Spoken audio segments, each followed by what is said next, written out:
La Basse-Casamance, au sud de la région de Ziguinchor et dans le sud du Sénégal. Nous débarquons à Elinkine, village à partir duquel se fait la traversée pour les îles. Nous sommes dans les bolongs de l'île de Carabane. Les palétuviers y occupent une place de choix dans l'écosystème marin. Ces mangroves sont au cœur du quotidien des populations. Les feuilles qui sont jaunes dans les arbres sont utilisées pour teinter les filets de pêche. C'était une pratique ancienne que faisaient nos arrière-parents à l'époque quand ils pêchaient, parce que c'était avec du fil blanc.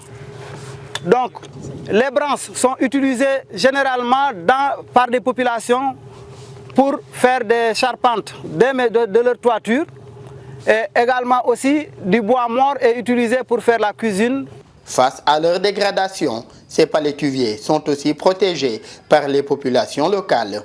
Aujourd'hui, il est formellement interdit de couper les racines des palétuviers parce que c'est des arbres qui sont bien protégés par l'État du Sénégal. Mais dans la mangrove également, nous avons plusieurs espèces.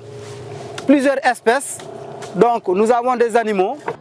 Après Carabane, nous faisons cap sur l'île d'Efrane.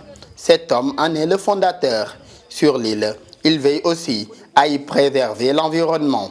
La pollution ici, c'est... non.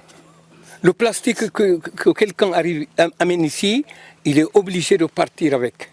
Parce qu'à Elinkine, je suis en train de faire une grosse lutte pour effacer le plastique au niveau du village. Vous allez marcher tout à l'heure, on va marcher tous ensemble. Vous verrez que ceux qui ne portent pas de chaussures, ce n'est pas grave.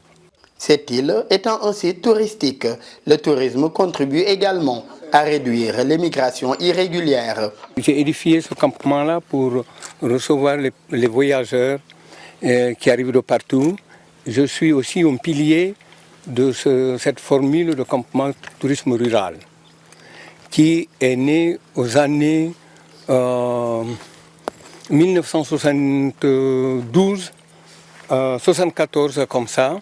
Et j'ai servi pour le campement villageois d'Elinkine et aussi j'ai créé un campement ici pour aider, pour freiner l'exode rural. Dans la plupart de ces îles, les populations vivent des activités de pêche.